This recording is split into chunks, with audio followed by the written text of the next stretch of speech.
नमस्कार दोस्तों, आप देख रहे हैं एक भारत डेली और आपके साथ मैं हूं राम बाबू गौतम। मैंने एक वीडियो इसके पहले बनाया था जिसमें मैंने कहा था कि इंडिया गठबंधन में कुछ न कुछ जो है वो खटपट चल रही है, कुछ न कुछ गड़बड़ चल रही है और कांग्रेस और बहुजन समाज पार्टी के बीच में जो है वो नजदीकियां बढ़ रही हैं। आप याद करिए, मैंने एक वीडियो में और बताया था कि झारखंड के पलामू में जब बहन जी ने एक जनसभा की थी तो उन्होंने एक बहुत बड़ी बात की थी, बहुत बड़ा बयान दिया था जिसको लेकर के मैंने स्टोरी भी की थी। बहन जी ने कहा था कि कांग्रेस से गठबंधन तभी होगा जब कांग्रेस जो है बहुजन समाज पार्टी की शर्तों के मुताबिक जो है सीट शेयरिंग फॉर्मूला बनाएगी, तभी कांग्रेस के साथ गठबंधन को लेकर के कुछ बातचीत संभव हो सकती है। और 2024 के लोकसभा चुनाव में जब इंडिया गठबंधन का बहुजन समाज पार्टी हिस्सा नहीं बनी तो तमाम तरह की बातें, तमाम तरह की अफवाहें फैलाई गई कि बहुजन समाज पार्टी के जो सुप्रीमो हैं वो बीजेपी की बी टीम है, बसपा सीबीआई और ईडी से डर गई हैं। तमाम तरह की चीजें हुई, लेकिन बाद में ये खबर छन के आई कि दरअसल बहुजन समाज पार्टी को कांग्रेस इंडिया गठबंधन उसकी ताकत के हिसाब से, उसकी राष्ट्रव्यापी उसके असर के हिसाब से सीटें नहीं दी जा रही थी और इसलिए बहुजन समाज पार्टी के सुप्रीमो बहन जी ने गठबंधन से दूर रहने का फैसला किया और उसका असर ये हुआ कि पूरा का पूरा इंडिया गठबंधन मिलके मोदी को नहीं रोक पाया। ये तो भूतकाल की बातें हो गई। अब वर्तमान में चर्चा की जाए और वर्तमान की राजनीति भविष्य पर क्या असर डालेगी, इन सब चीजों को लेकर के अगर चर्चा की जाए, वर्तमान की अगर बात की जाए तो 9 दिसंबर को दरअसल सोनिया गांधी का जन्मदिन होता है और सोनिया गांधी के जन्मदिन को कांग्रेस पार्टी और जो कांग्रेस पार्टी के नेता हैं वो बहुत ही धूमधाम से, बड़ी ही सादगी के साथ मनाते हैं। सोनिया गांधी ने कांग्रेस को राजीव गांधी के बाद एक बड़ी पहचान दिलाई, सत्ता तक भी वो लेकर के आई, 2 बार यूपीए 1 यूपीए 2 की सरकार भी बनी और सोनिया गांधी की अपनी एक अलग पहचान है, अपनी एक सादगी वाली छवि है। सोनिया गांधी बिल्कुल एक कहीं ना कहीं जो है उनकी कांग्रेस पार्टी के अंदर एक अलग तरह की छवि मानी जाती है, छवि उन्होंने अपनी बनाई है कांग्रेस में। सोनिया गांधी को 9 दिसंबर को उनके जन्मदिन के मौके पर बहन जी ने बर्थडे की विशेष दी है, मतलब शुभकामनाएं दी हैं और बहन जी ने अपने ट्वीट में लिखा है कि कांग्रेस की पूर्व अध्यक्ष सोनिया गांधी को उनके जन्मदिन पर उनके शुभ चिंतकों को हार्दिक बधाई, शुभकामनाएं बहन जी ने प्रेषित की हैं कांग्रेस की नेता को, सबसे बड़ी नेता को, सोनिया गांधी को।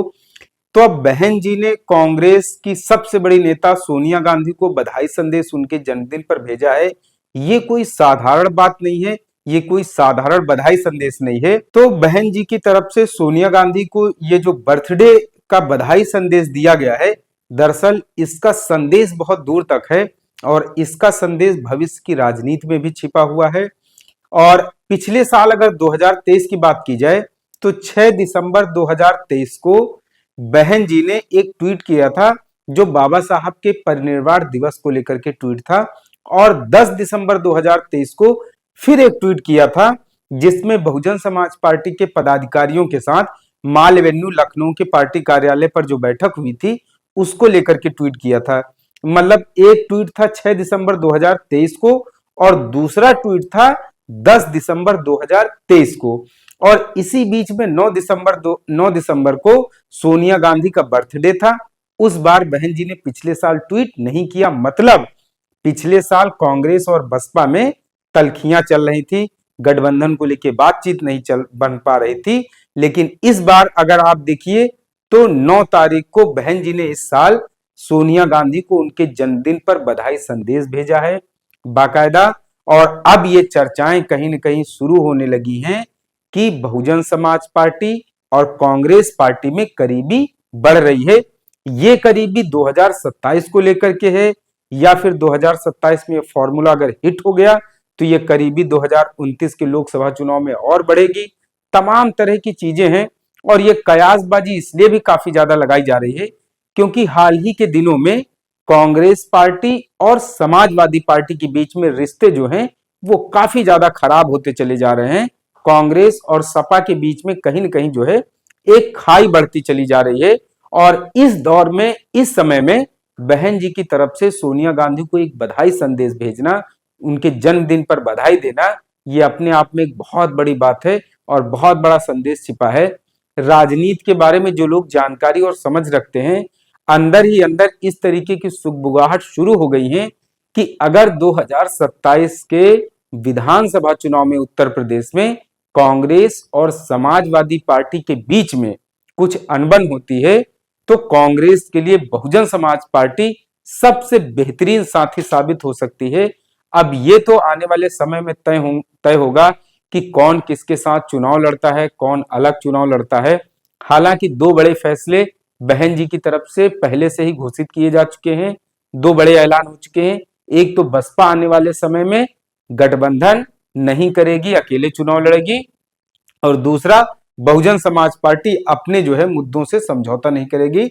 तो बहुजन समाज पार्टी अकेले गठबंधन नहीं करेगी, ये तो बहन जी का फैसला है, लेकिन गठबंधन कर भी सकती है अगर बसपा के मुताबिक, उसकी विचारधारा के मुताबिक, उसकी उसकी चीजों के मुताबिक अगर सीट शेयरिंग फॉर्मूला कोई बने, कोई इस तरीके का कॉमन मिनिमम प्रोग्राम बने जिस पर मायावती बहन जी राजी हो जाए, तो हो सकता है आने वाले समय में कांग्रेस और बहुजन समाज पार्टी मिलकर के 2027 में बीजेपी के सामने कोई बड़ी चुनौती पेश कर सकती हैं। हालांकि कांग्रेस और बसपा के मिल जाने से ही सारी समस्याओं का समाधान नहीं होगा, इसमें से कुछ और भी ऐसे फैक्टर होंगे, कुछ और भी छोटे छोटे ऐसे दल होंगे जो इस समय भारतीय जनता पार्टी का हिस्सा नहीं है, समाजवादी पार्टी का हिस्सा नहीं है, जिसमें कि इस समय जो है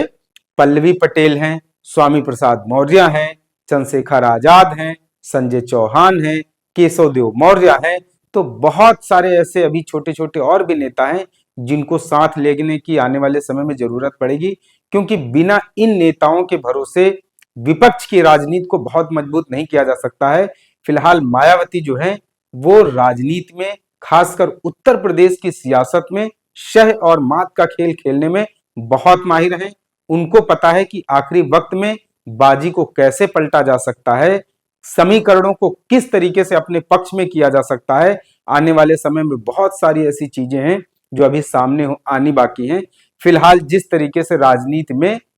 कांग्रेस और बसपा के बीच में करीबियां बढ़ रही हैं, उनसे 2027 को लेकर के बहुत सारी सियासी चर्चाएं शुरू हो गई हैं। आपसे अपील है, एक भारत डेली को शेयर और सब्सक्राइब जरूर करते रहें। धन्यवाद।